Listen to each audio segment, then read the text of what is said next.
ଦୀର୍ଘ ଦିନର ଆଶା ସାକାର ହେଇଛି। କଳ୍ପନା ଜଳ୍ପନାର ଅନ୍ତ ଘଟିଛି, ଯେ କି ସନ୍ନ୍ୟାସ ବର୍ତ୍ତ କହିବାକୁ ଗଲେ ଅତ୍ୟୁକ୍ତି ହେବ ନାହିଁ। ଆମ ପାଖରେ ଅଛନ୍ତି ଶ୍ରୀଯୁକ୍ତ ଶାରଦା ପ୍ରସାଦ ଜେନା, ଯେ କି ବିଗତ ଦିନର ନେତା, କାଳିଆ ଯୋଜନାର ଅଧ୍ୟକ୍ଷ। ତାଙ୍କ କଥା କହିବାକୁ ଗଲେ ଏ ବାଲିକୁଦା ଏରସମା ତାଙ୍କୁ ହିଁ ଝୁରୁଥାଏ। ଆଜି ତାଙ୍କ ପାଇଁ ଏକ ସ୍ୱତନ୍ତ୍ର ସୁଯୋଗ ଆସିଛି। ସାଧାରଣ ଲୋକ ଭଗବାନଙ୍କୁ ଦର୍ଶନ କଲା ପରି ବର୍ତ୍ତମାନ ଏଠାରେ ଦେଖିବାକୁ ମିଳୁଛି ଜନସ୍ରୋତ ଉପୁଜି ଚାଲିଛି। ବର୍ତ୍ତମାନ ଏହି ପରିପ୍ରେକ୍ଷୀରେ ଆମ ପାଖରେ ଅଛନ୍ତି ଶାରଦା ଭାଇ, ଆମ ନେତା, ଯୁବ ନେତା, ଯେ କି ତାଙ୍କର ଆଜି ଟିକେଟକୁ ନେଇ ସାଧାରଣ ଲୋକଙ୍କ ଭିତରେ ଉତ୍କଣ୍ଠା ବଢ଼ି ଚାଲିଛି। ଭାଇ, ଓଡ଼ିଶା ଭାସ୍କରକୁ ସ୍ୱାଗତ କରିବି। ଆପଣ ଟିକେଟ ପାଇଲା ପରେ ଆମେ ଦେଖୁଛୁ ଅନେକ ଲୋକ ଆପଣଙ୍କୁ ସ୍ୱାଗତ କରୁଛନ୍ତି। କ'ଣ ରହିଛି ଆପଣଙ୍କର ଆଗାମୀ ପଦକ୍ଷେପ, କ'ଣ କହିବେ? जय जगन्नाथ।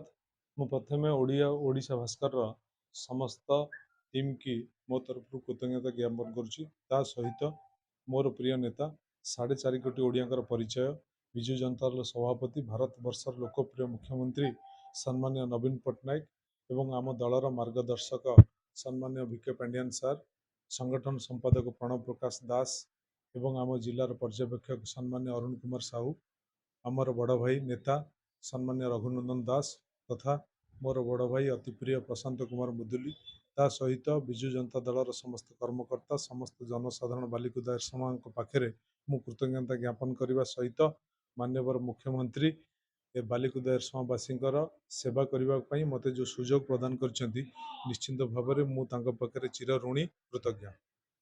नेता होगा अनेक स्वप्न अनेक युवक मान देखी था। बर्तमान से स्वप्न भितर आपंकर टिकेट बर्तमान आगामी बर्तमान ठारू देखा मिलूँ आप स्वतंत्र भाव में विधायक हो सारे आपंकर कौन एक उन्नतमुखी विकास से विकास धारा बालिकुदा एरसमा कौन कर कौन रही?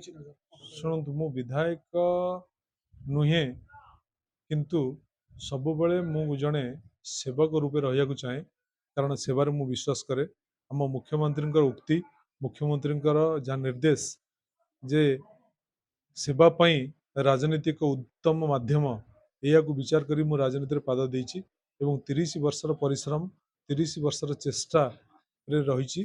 तेणु आगामी ये जो विजय होती कि जो ये जो मो उपर मुख्यमंत्री आस्था प्रकाश कर जनसाधारण भल पाइबा एवं मोर सेवा एवं विजु जनता दल हूँ मु भावुची ओडिशा रे एकमात्र दल जो दल नेता होचंदी नवीन पट्टनायक, जो दल रे गोटे साधारण कर्मी नेता हबार सुजोग पाए से दल हूँ विजु जनता दल। तेणु यह अन्य दल रे केबे संभव नुहे। अन्य दल माने सामंतवादी चिंताधारा विश्वास करथला बेले विजु जनता दल तार लोकों सेवा जी करे विजु जनता दल विश्वास करे। विकास मुद्दा कौन रहिबो? विकास कथा चिंता कले माननीय मुख्यमंत्री नेतृत्व में चली पंचम पळीर सरकार समय रे अनेक विकासमूलक कार्यक्रम होईची। महाबात्या पर एरसमार अनेक किसी विकास कार्यक्रम होईची। विशेषकर माननीय मुख्यमंत्री नेतृत्व में अभावी ओडिशा आज गोटे प्रभावी ओडिशा रूपे परिगणित होईची। विकासर अनेक माइल खुंड ओडिशा छुईची एवं माननीय मुख्यमंत्री जो स्वप्न अच्छी जे नुआ ओडिशा नवीन ओडिशा गठन करिबा एवं ओडिशा को एक विकसित राज्य रूपे परिगणित करिबा, माननीय मुख्यमंत्री की षष्ठ थर रूपे मुख्यमंत्री करिबा, सेतिपई बालिकुदा एरसमावासी अवदान कम नुह एवं माननीय मुख्यमंत्री की षष्ठ थर मुख्यमंत्री करिबा पई बालिकुदा एरसमावासी समस्त सहज समर्थन त्याग करने को प्रस्तुत अच्छा।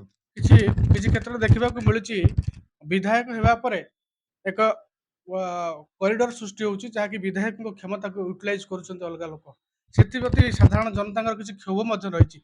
आगामी दिन में जदि से प्रकार नेतृत्व नि जाए तथापि लोकों मन में किसी बाधा विघ्न सृष्टि हो कौन सोच प्रकाश? शुणु, सेमती किसी मो नजर किसी सेमती किसी नाही, किंतु वास्तव में ये क्षमता कथा नुहे। जदि विधायक सब भाव मु जड़े सेवक तेणु सेवा करने सी आग्रही तेणु तार क्षमता किसी किए नहीं से आदौ विचलित हेनी। तेणु ये राजनीति हूँ सेवाई गोटे उत्तम माध्यम। तेणु सेवाकर व्रत नहीं आम राजनीति प्रवेश करूँ। सेवा करूँ, लोकंर सेवक रूप रही माननीय मुख्यमंत्री नेतृत्व रही माननीय मुख्यमंत्री षष्ठ थर मुख्यमंत्री करने जहाँ सहज सहयोग करने कथा कर शुणुले शारदा भाई कथा जे कि दृढ़ नेतृत्व दीर्घ दिन नेता जहाँ को लेकिन वर्तमान सारा बालिकुदा एरसमा गर्व करुच्ची भाई कहवा कथा वर्तमान राजनीति जो टाइप चली जिते कॉरिडोर आसू कि जहाँ सिस्टम थाउ ना कहीं मो पाखे समस्त सभी प्रिय रहे किसी असंतोष वातावरण सृष्टि हेब ना बालिकुदा एरसमारू